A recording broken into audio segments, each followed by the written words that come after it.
Good afternoon and welcome. My name is Caroline Colas, and I am the Senior Director of Health and Wellness at the Marlene Meyerson JCC Manhattan. And I am your co host today with Megan McDonough and Phoebe Atkinson on the Positive Psychology Hour. Wow, I find myself getting a little emotional. And of course, that is allowed, permission to be human. Today, we are celebrating the third anniversary of the Positive Psychology Hour, which has been a fantastic and phenomenal and awe-inspiring collaboration between two organizations, WBI and the Marlene Meyerson JCC Manhattan. And we're going to reflect on the awe-inspiring generosity of the presenters who have shared their experience. Awe is something that has been fascinating researchers for years. In fact, one of the articles Phoebe had me read, it was like the person that was talking about awe said, I didn't even want them to research it because I just wanted it to be sacred and special. But what I learned through the research was that actually it's what they've come up with is going to help me increase awe in my life. Awe is an emotion that has fascinated many people and researchers for years. Moments of wonder and experience, mystery, something that transcends our understanding, something that might make us feel small in a good way, more connected to the vastness of our human life experience. And we're going to talk a little bit about how it could be stimulated by grandiose stimuli, such as majestic natural scenes or inspiring music, but it also has a social component that has and can be triggered by acts of kindness and acts of compassion. And we're going to dive deeper, each one of us taking a moment to talk about how when we sense this connection to one another, it helps us become more passionate, empathetic, and it gives a sense of perspective and humility. And I would say that my experience of awe and of the positive psychology and of working with these two amazing women, who I'm going to tell you a little bit about, has made me more whole in the sense of the Whole Being Institute, the SPIRE model. Megan McDonough is the CEO and founder of Whole Being Institute. It's an WBI is an educational organization that teaches about the science of human flourishing. And she's an author, she has a degree in nuclear medicine and decades of leadership. But more than that, she's just a phenomenal leader and person. And when Phoebe introduced me to her, she said, let's do this. Let's get together and figure out how we can be there for the community. And Phoebe Atkinson, not only is she a licensed clinical social worker, an international coach, federation professional, and certified coach, a trainer and educator, and a practitioner in psychodrama and sociometry and group psychotherapy, but she's also a phenomenal, what do I want to say, learner, right? She is somebody that teaches me all the time about the vastness of research and how to connect that and interconnect that to what our topics are, and to study the science of human flourishing via positive psychology with these two women has been one of the most rewarding parts of my life the last 3 years. So I welcome to the call two incredible friends. And Megan, why don't you take it away? Let me just see if I can co-spotlight you. Yeah. Ah, wow. I don't know how the rest of you felt, but I was really touched by that. And I recognize that as I saw Caroline's sort of response of being here together again, I noticed in myself a sense of homecoming and a sense of, well, a sense of homecoming first, because being together with you again and seeing the familiar faces that 3 years ago I didn't know. I didn't know Winna Lee. I didn't know Joanne. I didn't know Nancy. I recognize you from these calls. So for me, it is a sense of homecoming. that I'm not meeting with a bunch of people I don't know, that we have developed over this time a sense of relationship. And also, as I heard Caroline speaking, came to mind to me of the progress that we've made in these last 3 years, which in my mind has really been inspiring. So it's appropriate that we're going to be speaking about today, because when I think about 3 years ago when we first started, we didn't know one another. We didn't know how to share music or share our screen or spotlight or highlight any of the technical stuff we've grown in, how to do breakout groups. That there is something awesome about diving in to the unknown and feeling held in relationship by people who care. So thank you, Caroline, for your leadership and your love. And thank you, Phoebe, for your unbelievable talent of connecting people and the wisdom of this work. My life is richer because of each of you and because of all of you on this call. So thank you, thank you, thank you. Megan, can you just increase the volume of your audio? Maybe I'm not usually told I'm speaking softly, you know.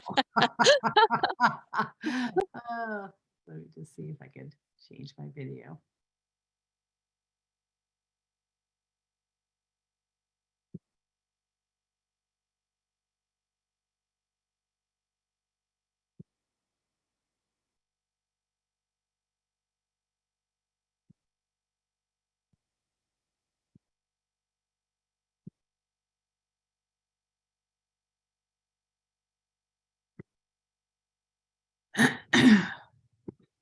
How's that?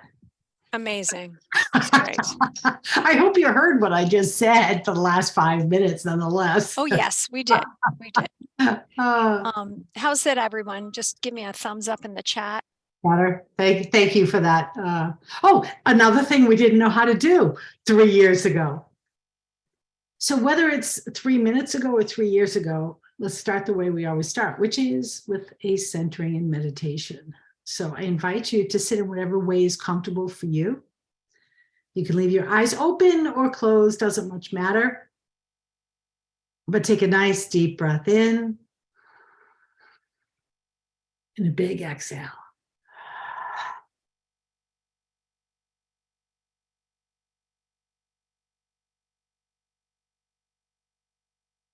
And just having a sense of coming home to oneself in this moment with a breath. Like it's that simple. Another deep breath in, big exhale. Coming home to yourself in this moment.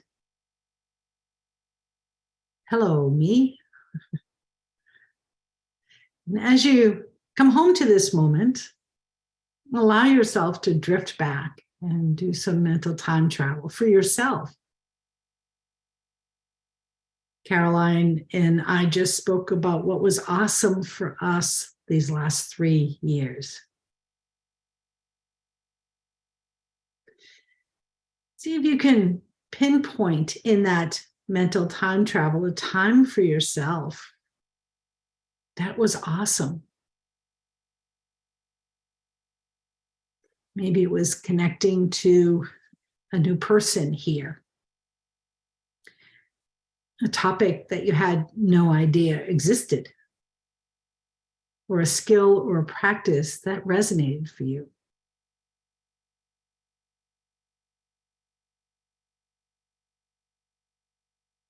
In what ways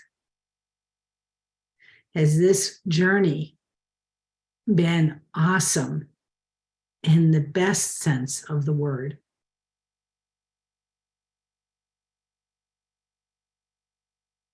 What way has your life been touched?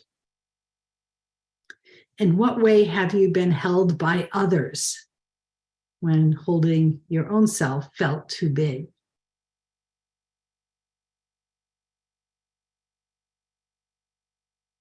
In what way has this journey allowed you to see more kindness.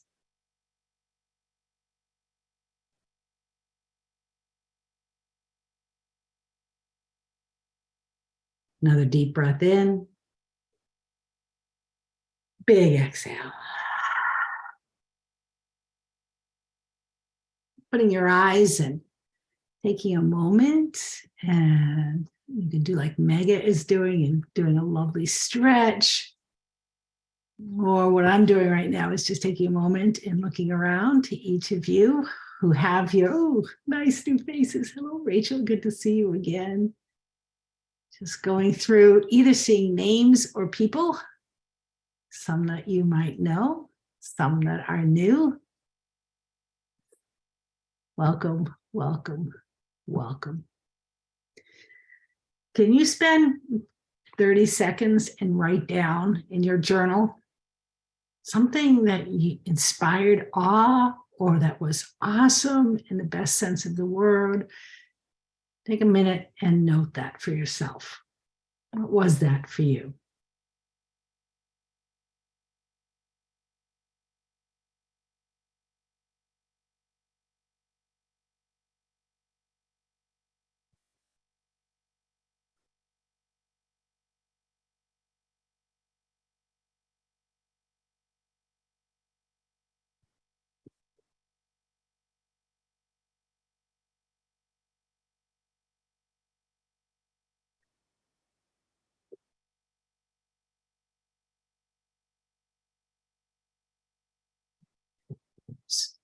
So besides this sense of awesomeness of this group, this community, this experience, I want to share with you a sense of awe that happened to me. I'm showing you a picture.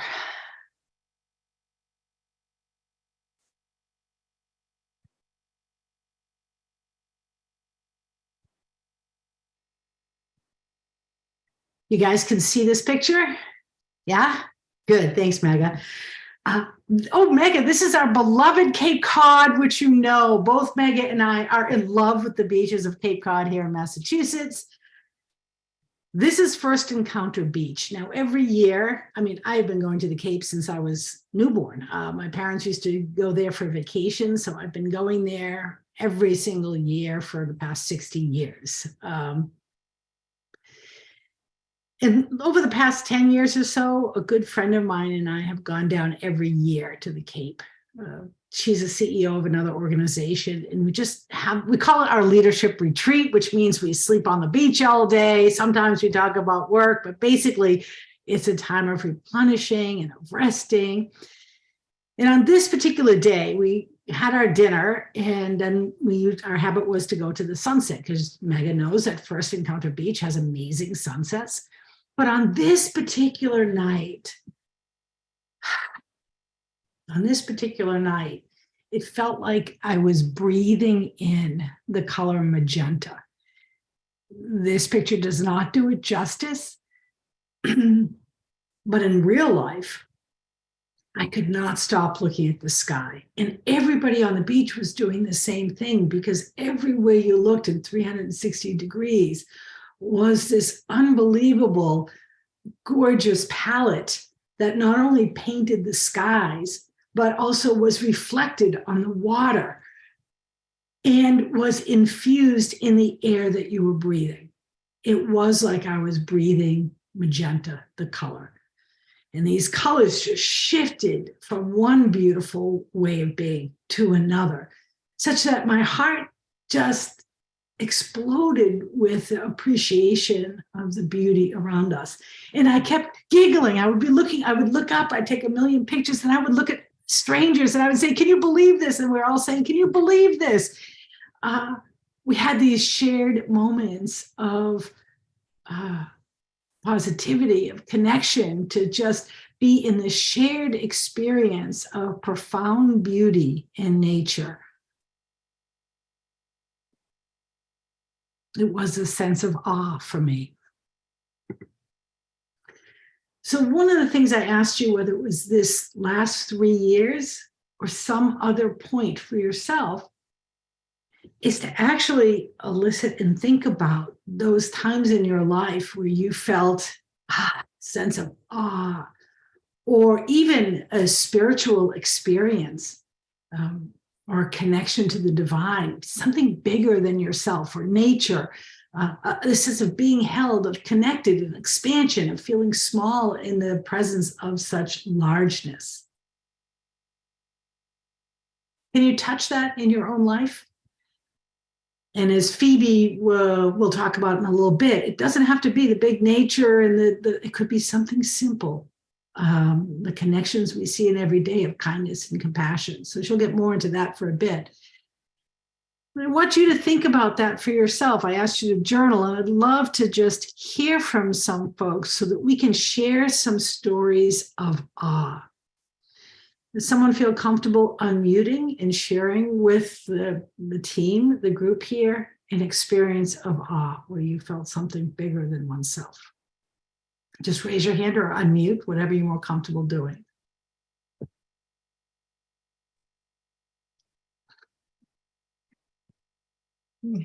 Hello. Yes, hey Nancy.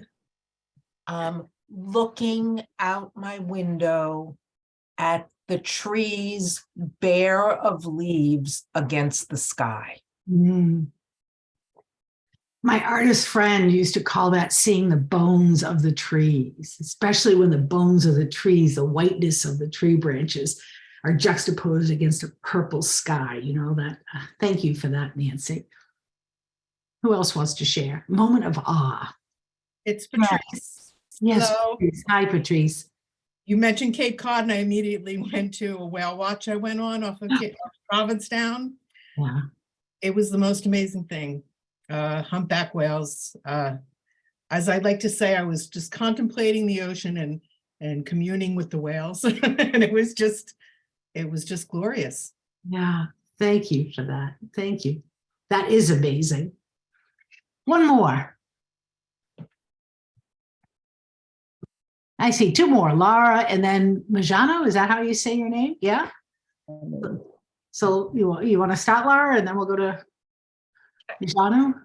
So actually, it's actually today and yesterday. My son, who's 22, is in Iraqi Kurdistan traveling with his girlfriend, who's 20, and he's just sending absolutely amazing photos. It's the Persian New Year right now, and so the entire community is out celebrating.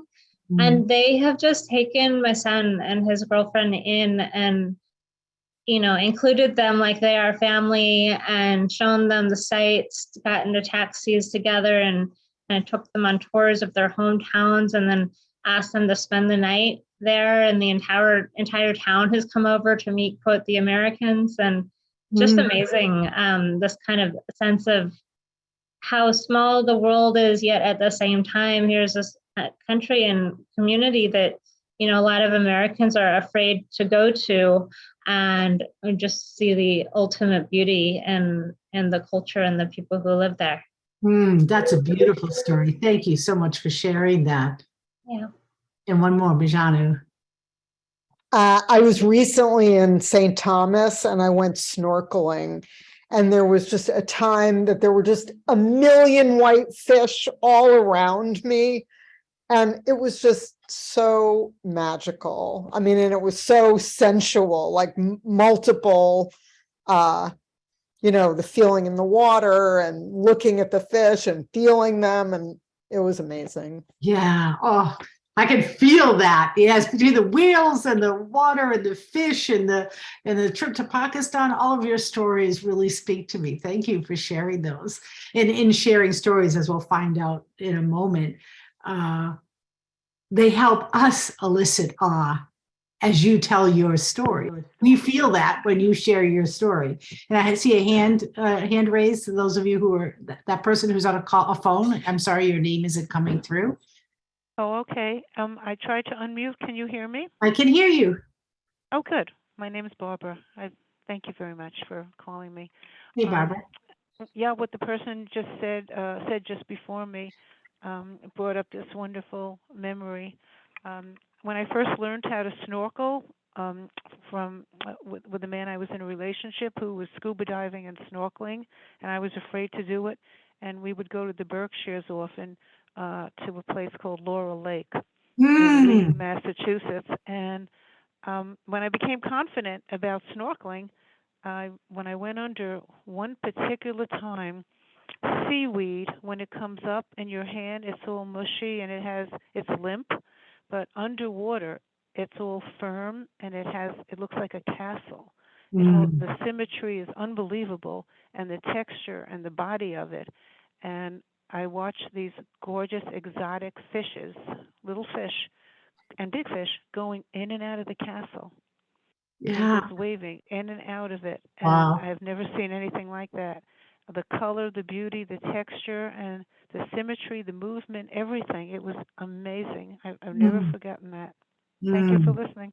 Thank you for Yeah. sharing, Barbara. It's so interesting to me as we share one story and we elicit our ourselves, it prompts a memory from our past that allows us to experience a time when we connected to the water or the fish or that experience. So thank you all for sharing. So when we think about this thing called awe, it's a very specific, pretty special, pretty awesome, positive emotion. It is in the category of those positive emotions that are called self-transcendent positive emotions. And this word self-transcendent has been central to an inquiry that I've been living into these last few years, that there is the need to develop the self, to build self-efficacy, understand the best possible self, work towards an ideal self, and although necessary, it is insufficient. That we also have to incorporate practices that allow us to let go of the ego, to rest in something bigger than ourselves. And this is what self-transcendent positive emotions do. They elicit from us this really like beautiful embodied feeling. And someone described it as a sensual, all over wow factor, where we just lose a sense of me having to hold it together or a sense of self that I'm striving for and just bask in the glory that is. So the self-transcendent positive emotions are in a very special class where we can not have to improve or make better or fix or shape or anything when it comes to ourself, but instead let go of this stuff. And as Caroline said, that there's also the felt sense of a vastness, that we feel small in comparison. I mean, have you ever laid out in a summer sky in the evening and watched the stars? If you don't feel small when you see the vastness of those stars, I don't know what would do it for us. We're looking out and seeing all those stars in that black chasm of sky. So there's also, with this self-transcendent positive emotion, a sense of perspective that however big our problems are, that in the scheme of the totality of the universe, they're small in comparison, no matter how drastic or dramatized they are. There is much, much more to this either divine or universal world that we're living in. That in some respects, when we experience awe, our brain needs to make some accommodation for it. It doesn't fit into the everyday framework of the average. It transcends the average in the mundane. So I heard someone use the word magical. That's like a perfect description of the mind needing to make some accommodation such that it becomes broader and bigger, because we had to accommodate this awesome experience that we just had. This is probably one of my favorite parts of awe, that we feel a sense of connectedness, that our place in space belongs to a larger whole. In my case of watching the sun and breathing magenta, it felt like I was breathing color. So I was deeply connected to the sky above and the sunset. But I was also sharing this experience of delight while I was connecting and smiling at others, in a sense of the humanity doing something as watching a sunset and celebrating, which I can imagine for millennia people have been doing. So a sense of connectedness, not only with the natural world, with each other, also our place in space, and a sense of being connected to this whole of humanity over the course of time. And I sort of mentioned this, that what elicits awe, as simple as connecting with one another and sharing stories. I mean, how many of you, when you heard what these other people were talking about and sharing their stories of awe, that you could connect to a story within yourself, or even feel it through their story, right? The woman who was talking about Pakistan wasn't even traveling to. She was having an experience because someone else was sharing these awesome pictures and experiences. And through sharing that story, I felt it, she felt it. We all could have lived and shared that experience. So the simple act of sharing an experience elevates this self-transcendent positive emotion. Nature, many of the stories were about nature. Music, listening to a piece of music and just being carried away with the beauty of it. Religious and spiritual experience, a feel of connection to the divine. Sometimes these aha moments, these epiphanies, whether it be epiphanies about business or financial world, or epiphany about understanding others, or epiphany about yourself, an aha moment. Woo, all of a sudden your brain has to accommodate what you're taking in. Big ideas, and certainly birth and death, right? When someone is born, when you watch a child being born, it just is a sense of, wow, this humanity is pretty awesome. And death, when people are leaving, a sense of awe of the sort of fundamental transitory nature of being human. So these are the ways in which we can elicit awe today. And the greater good, which I know we've talked about quite a bit in these lunch and learn sessions. So the greater good in Berkeley is, studies in depth the science of human flourishing. What they looked at is this thing called awe. It actually increases with age up until about 70.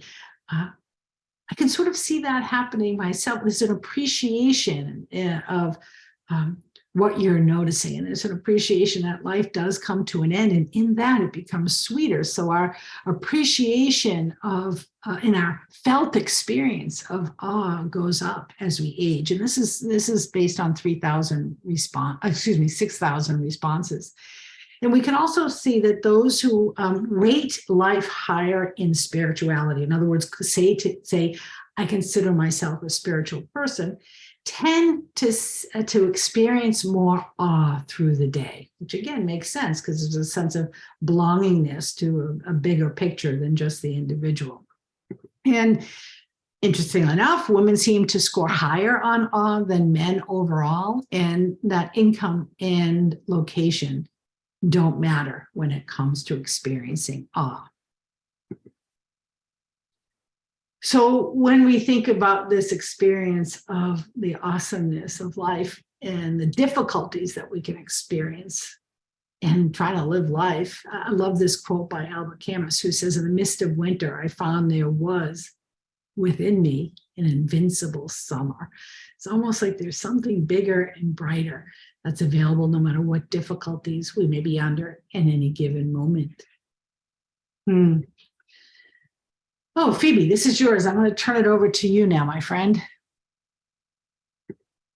Yes, and actually you can take us off the slide for a moment. That's a lot right there. So I'm just awed by what's happened so far. When a couple of months ago, Megan actually presented a whole weekend at Kripalu on awe. And we told stories all weekend of our experiences of awe. And then right around then, Dr. Keltner's book on awe was published.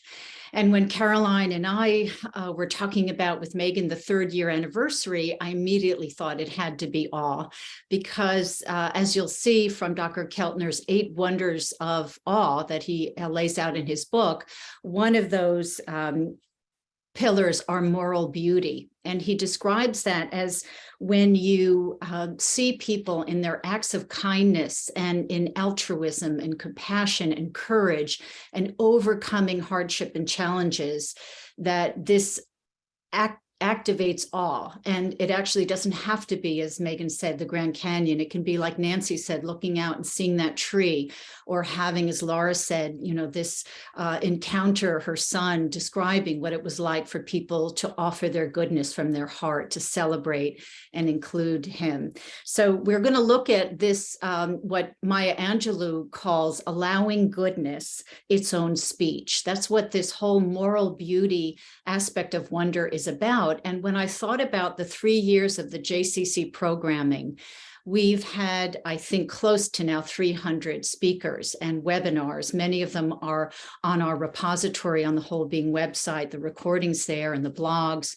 We've had scholars and people that apply these everyday applications of positive psychology and that have shared them with you. And then many people that have presented are here with us today and will be watching the recording. So I'm always feeling awe when I think about the exceptional virtue and character that everyone has demonstrated, especially during this time. We came together as a community. And as you'll see, the evolutionary reason for any of these positive emotions, which is what the scientists show and they study, is like, why awe? Why inspiration? You know, what good are these positive emotions? These pro-social emotions actually make us more altruistic. They help us to be more of a member of a community. We want to be a better version of ourselves, as Dr. Fredrickson says. So as I lay out a little bit more about awe and add to what Megan has said from Dr. Keltner's book, just want to tell you that the awesomeness of our participants, of our teachers, of this whole community over 3 years, what we've done to help each other navigate collectively this challenging time is just amazing to me and awesome. And that's really what awe is. It's an emotion, it's a positive emotion, and it evokes a sense of wonder. So now I can go to the slide and expand a bit about that. So as Megan said, awe is about our relationship to the vast mysteries of life. And that feeling of awe, it evokes wonder, astonishment, and also humility. So after 20 years, Dr. Keltner has culled all of his research. When he asked people about, you know, what has been awesome for you, he found all these narratives, in fact, 2,600 narratives of stories of awe in 20 languages. And he has studied this, and this is his book we wanted to feature today with this moral beauty in mind in our program. Dr. Keltner started with Jonathan Haidt in 2003. They started to study the positive emotion of awe. As you remember, in the beginning of COVID, in the pandemic, in our series, we had Dr. Barbara Fredrickson come to speak about positive emotions and why we needed them during the pandemic. And then she came back and elucidated more about her research. So the idea of 20 years ago, looking at elevation, when we see people in their most authentic self and we're inspired to be more altruistic and to contribute more. Jonathan Haidt and Dr. Keltner, they started the scholarship 20 years ago about awe, and now they've found actually a definition. So awe is defined by the scientists as being in the presence of something vast and mysterious that transcends your current understanding of the world. As Megan said, there's a feature of awe that you're stopped in your tracks, and then you have to accommodate, you have to actually open up a new file in the system to start to expand into this new kind of download of experience that's coming in. What Dr. Keltner has shown in his book is that we have everyday wonder, and that there's emotional, there's physical, there's mental health benefits of awe. And he expands all of that in the book. And I'm hoping that you'll get a taste of that, and then you'll be able to find his work. He's been on YouTube, interviewed for the last 4 or 5 months, so it's very easy to find if you just search for Dr. Keltner's work, and also his book is awesome. So anyway, he found in these narratives 2,600 narratives that, and again, studying, you know, all of the different texts and narratives, as well as looking at universal teachings through spirituality and stories and narratives, that of course nature, we think of the Grand Canyon, we think of these awesome, someone talked about seeing those whales. I remember seeing those whales and all I could do was cry. I just broke down and someone just like caught me, you know. So I remember seeing those whales in Cape Cod for the first time. So there's that sense of in nature, you know, you're just part of something, this vast mystery of life. Also in music, and as we know that, and Caroline's going to take us through something, and as we've benefited also from, I see Mega on the call today, who has presented for us over 20 times, that music is felt in the body. So we get both the music from listening and also the felt sense of music. So allowing that sense of awe coming through, and we hear something great and it moves us emotionally. There's a deep resonance. The visual arts, obviously, and spirituality. These are the things that are kind of known for us when we think about awe. Another introduction of awe was mortality. And Dr. Keltner starts the book by telling a story about accompanying his brother recently through his death from cancer, and how studies around from hospice nurses and people going through, Megan mentioned, birth and death. So the sense of encountering our mortality or accompanying someone through that, the awesomeness of it, again, as defined by being in the presence of something vast and mysterious. There's the epiphanies, the aha moments, those moments that they show in the brain when the brain actually lights up and something happens. And so having that aha moment where you're literally, you're just inspired by a whole new knowing and a way of being. And then today we're going to look at this concept of collective effervescence, and Caroline will expand on that a bit. And I really wanted to just focus on this idea of moral beauty as it relates to our programming here. Again, all the speakers that we contacted in the beginning, and since then, you know, Caroline has also been taking over since 2023 in terms of curating, and she's presented and co-hosted and hosted throughout these many years.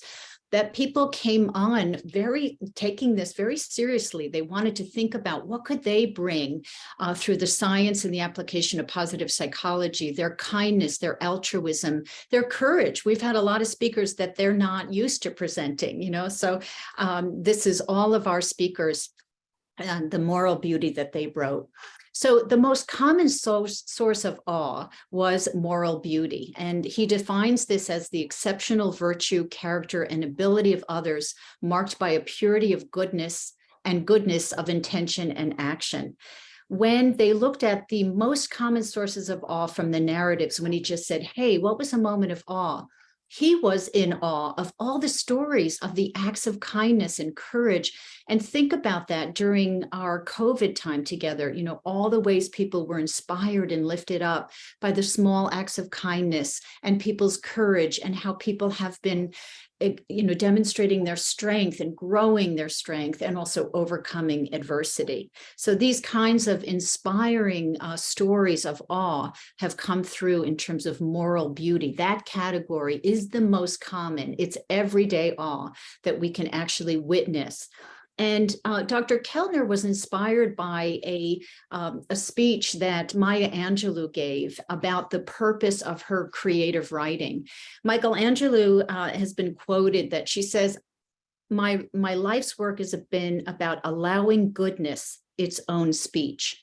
And Dr. Keltner said, I want to give all of that goodness and articulation. And that's what his science in this book is about, articulating the science of goodness and being able to really tie that into Maya Angelou's work, that it's not that difficulty and horrendous things have happened. They have. And at the same time, like in most positive psychology, we also want to emphasize the good and the kindness and all of the acts of virtue, of courage and of overcoming, that can inspire us as well. So Dr. Keltner is drawing from scholarship, he's drawing from science, neuroscience, and narrative, and putting forth these 8 wonders of awe. And in our time together, really the moral beauty has been the one that I most wanted to focus on today, to really represent all of the hundreds and hundreds of hours that have been represented in our program. You can change the slide.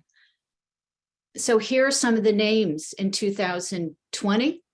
These are the people that we met, remember, every day in the beginning. We called them up, they said yes, they came on, they presented, and then they were able to share what they know about their applied positive psychology. You can share the next slide, Megan. Here's 2021, our second year. We were on a roll. Just think about all the different topics that people presented, the richness, the treasure trove of their scholarship and of their heart and soul, giving to you and also interacting with you while you all partook and co-created and built this community together. And then the next slide, 2022, we celebrated the 3rd year, and then we came on and we had the scholarship of some of the research that had been done, and we kind of cross-referenced all the topics that we had presented. So there we go, all of those names. And again, this 2023, you can turn that. Next slide, please. And then these are all the programs so far that have been curated and presented. So in recent interviews, Dr. Keltner has talked about positive emotion of awe in all these different settings, both in business and in all kinds of settings. So there was a recent interview with him in the Harvard Business Review, and we're always looking at what good or positive emotions to make the case, and also in terms of wellness, especially in organizational settings. And he said, in times of tumult, we need comfort, healing, inspiration. A good way to find them is by appreciating the vast and wondrous things that transcend us. And in fact, Dr. Keltner, whenever he is asked about how to live a good life, he'll say, go out and find some awe. And now we have the scholarship and all these wondrous, inspiring stories to help us. And hopefully you're inspired to start to collect a little bit more awe. And then the next slide, we're going to have a little bit of an interaction. The other pillar of awe that he found, as you saw before, is collective effervescence. This is a term that was coined by Durkheim, the sociologist. And again, the collective effervescence is this phenomenon that, again, what good or positive emotions, that when we feel awe, our shift of our self goes from the self to the group, right? So it's what Megan was calling unselfing, that we start to, the brain networks actually, they show change, and we go from a self-focus to a group focus.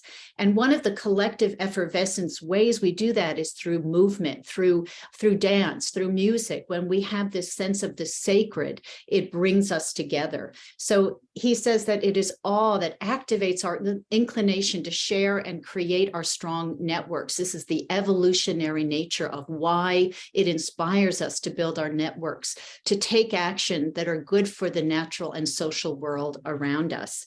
So to be something, as part of something bigger than ourselves is what we're talking about here. And the collective effervescence, when we can come together in movement, that's also what happens in community. And certainly Caroline, Mega, many of the embodied practitioners Winnerly have helped us do that through movement and through that synchrony that comes when we have that collective action.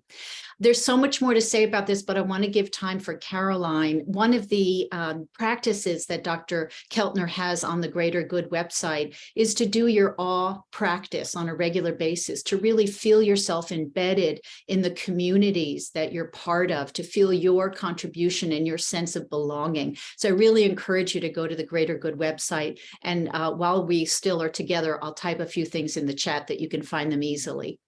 That's it. I'm going to turn it over to Caroline now. So let me just highlight myself here. Thank you so much, Phoebe. That was such scholarship, and Megan too, on awe. I wanted to talk a little bit. Hang on one second. I'm just having trouble getting my. Thank you. There we go. I appreciate that. I don't know whether that was Megan or Phoebe herself that took over the controls. Megan, was that you? We've been doing that for 3 years, you guys, which is really great. So in NIA, one of the things that we talk about are triads. The NIA technique uses a lot of triads. And we also have a technique where we look at what we're bringing to something, and we bring something else instead. In other words, we have choice. And of course, Viktor Frankl talks about in between stimulus and response, there is a pause. And in that moment, we have a choice. So I would like to suggest in Buddhist philosophy that we renounce certain things and bring certain things that Dacher Keltner, is that how I say his name, was talking about. So one of the things that we might bring would be this self-righteousness, or this need to be right. Does anyone have that one? And one of the things that we could bring instead, Keltner talks about, is curiosity. Ah, oh, nice, right? And I can even feel when I'm holding on in my body, my need to be right, how that feels like this. Go like this, everybody. And then, and then open one hand and keep one really tight. And then just put your hand, and then try and pry your thumb open and your fingers open, right? But a little hard. And then instead, just put your hand over that and feel how that softening happens of that hand. So it's not to force anything. In NIA, we use movement to find health, right? We use movement to find the opening. We use movement to create a different framework. So that need to be right, curiosity does the same thing in the brain. It allows spaciousness, and awe is for me about spaciousness. And then the other thing we might bring is measuring our self-worth or comparing ourselves to someone else. And Dacher talks about bringing intentionality, right? So we can bring, what's our intention here? And sure, creating goals and getting organized are important parts of life.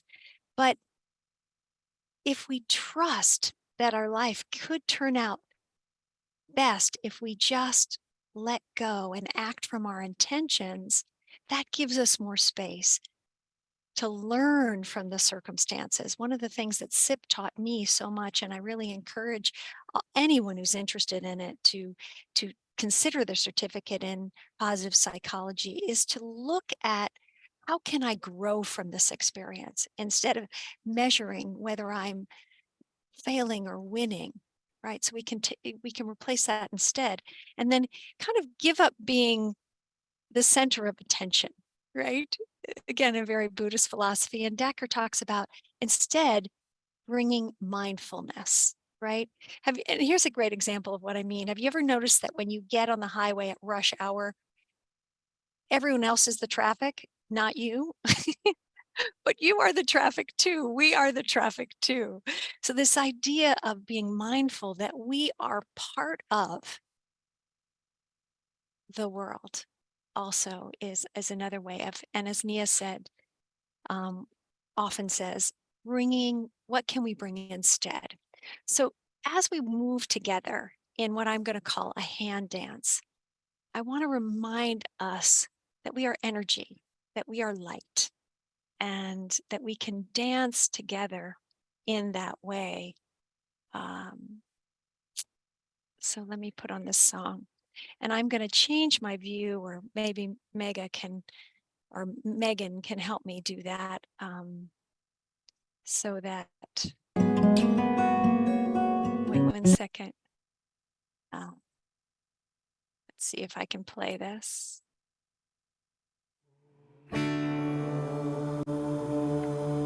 And can you change your view to gallery view? And then can you just take a look at one another?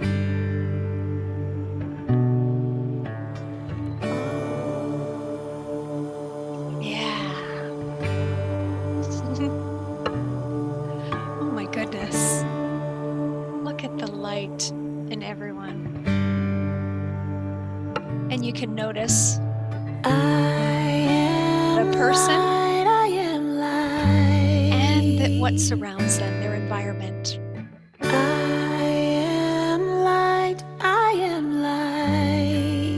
And then with me, everybody, take your hands together.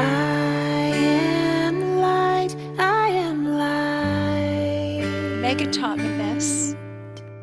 Let's think of this as the past, and this hand is the future.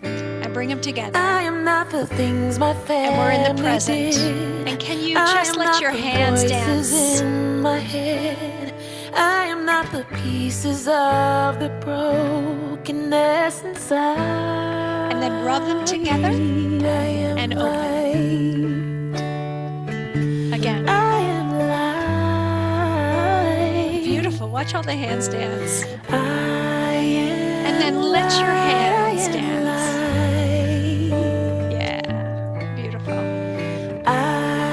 Your fingers, we call this creepy crawlies.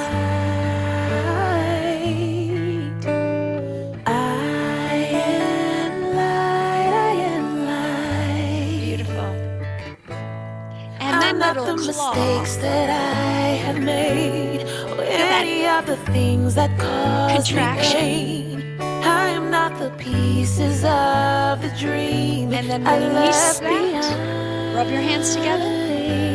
I am light. Good. Rub your hands together. I am light.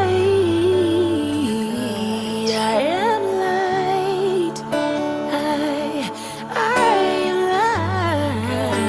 Let's practice touch. I am light, I am light, yeah.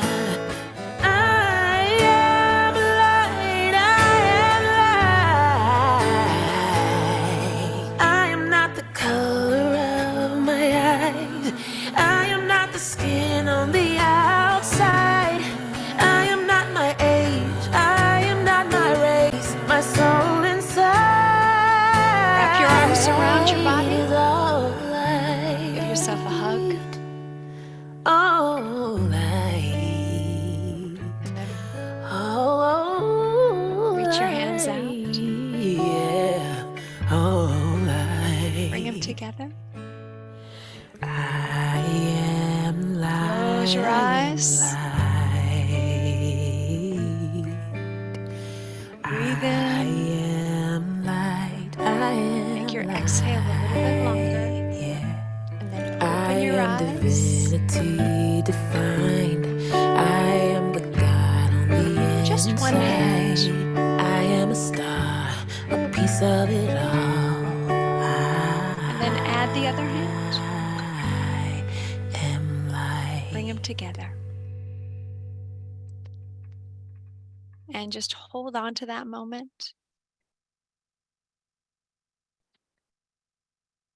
And savor it.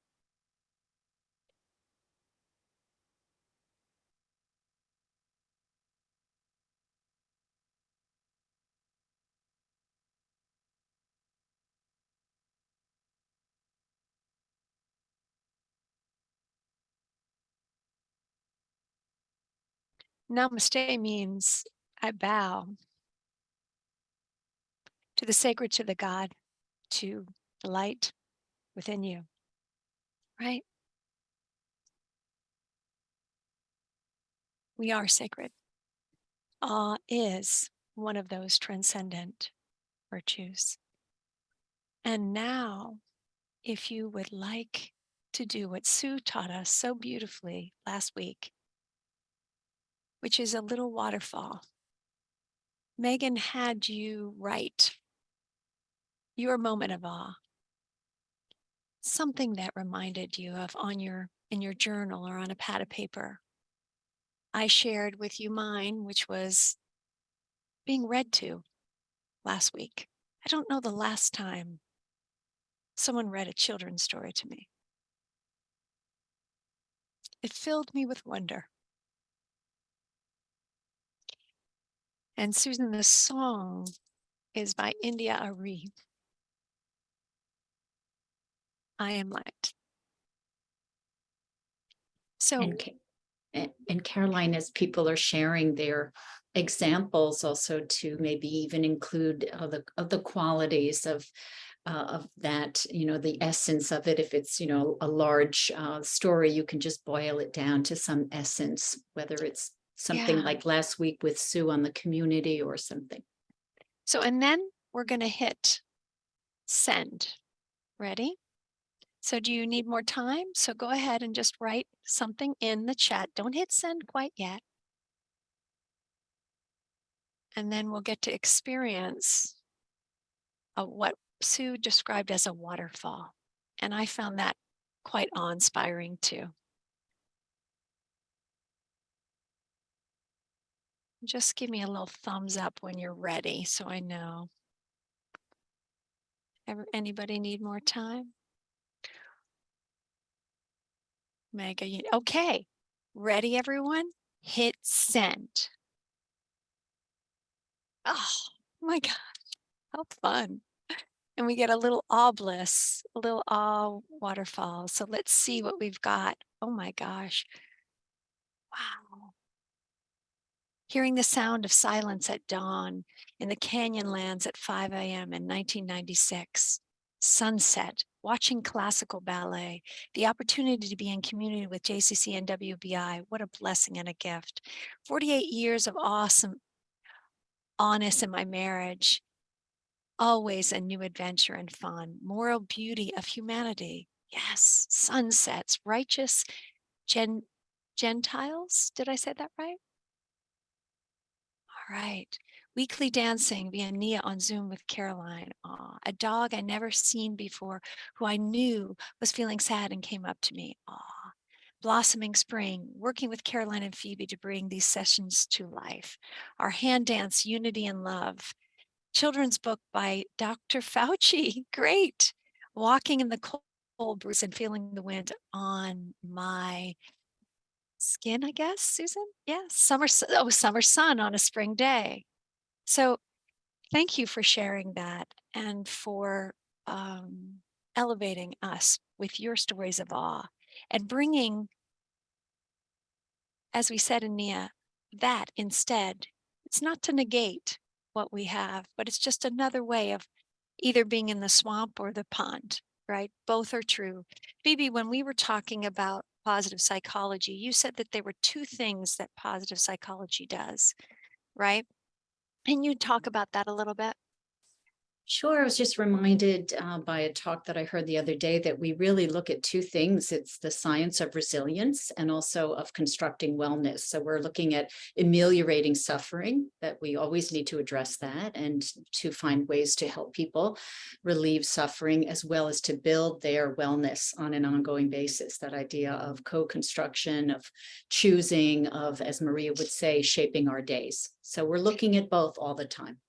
And the things that I was, Megan, you started the Whole Being Institute and also the SIP program for that reason, right? It's astounding to me that this is something that I need to practice, that I need help and support with. And what I found in SIP, and I just want to really encourage everybody to think about it, is that there's a community to learn these practices, and they've made such a difference in my life. Can you talk more about that? Yeah, and I put up this quote as sort of the ending thought of this. Sometimes it feels counterintuitive to engage in something that might stimulate feelings of smallness. but these positive experiences of awe can bring us to something bigger. And that's what I see happening again and again in the certificate program, that over a long time of study, 9 months, one can begin to understand the shaping of the self towards what is more nourishing and expansive, and into a sense of unself when you're in community with others, like this community here, of people who are walking on a similar path, that the relationships that we develop in the course help sustain us as individuals. So there's a sense of selfing and unselfing. And we're in the middle of beginning another cohort that begins next month, which I'd like to invite you all to. And there are some of you here that are being called to this course. That usually happens in every meeting where someone says, oh, it's time for me to go onto this journey. So I just put in there the link, which is the link to the certificate in Whole Being Positive Psychology, a 9-month study in human flourishing. That link directly credits JCC. So anybody who signs up using that link, we turn a donation back to the JCC supporting this work. So if it feels like it's time and you're being called, I look forward to having you. For those of you who I get to see who have already been through the course, it warms my heart to see you continuing your expertise by sharing it with others who are in need of it, and also coming together here so we have this sense of connectedness, that the journey isn't end. And can I add one other thing, there you Megan? go, Whether Steve. Yeah, thank you. I just read that about your community still connecting. Thank you Yeah. for sharing that. and whether in this community with the JCC or a SIP program, that kind of thing, that there's a recent study that was done about the interventions in positive psychology and the validation of them over the years. And indeed, it shows that they still work if we do them, and if we do them over a long period of time. So something about the SIP program, where you have a 9-month container with all of that encouragement, it really helps you to continue to apply those practices. So there's that compound effect. And one of the reasons that I am suggesting this, everyone, is, of course, the JCC is evaluating the Positive Psychology Hour, and I want you to have access to these tools and to a community as we look at where we're spending our efforts and our time. We're reevaluating that, but I want you to always have a resource, and certainly WBI and JCC will continue to partner and do many things together. However, we may be taking a hiatus on the Positive Psychology Hour, and we'll let you know about that. We'll keep you in the know. But I cannot thank and how soon that will be. Of course, it won't be right away, but how soon that will be. And I just cannot thank Megan and Phoebe enough, and all of you and all of our presenters, for joining me on what my mission was, my intention was to be there. Thank you for helping me do that.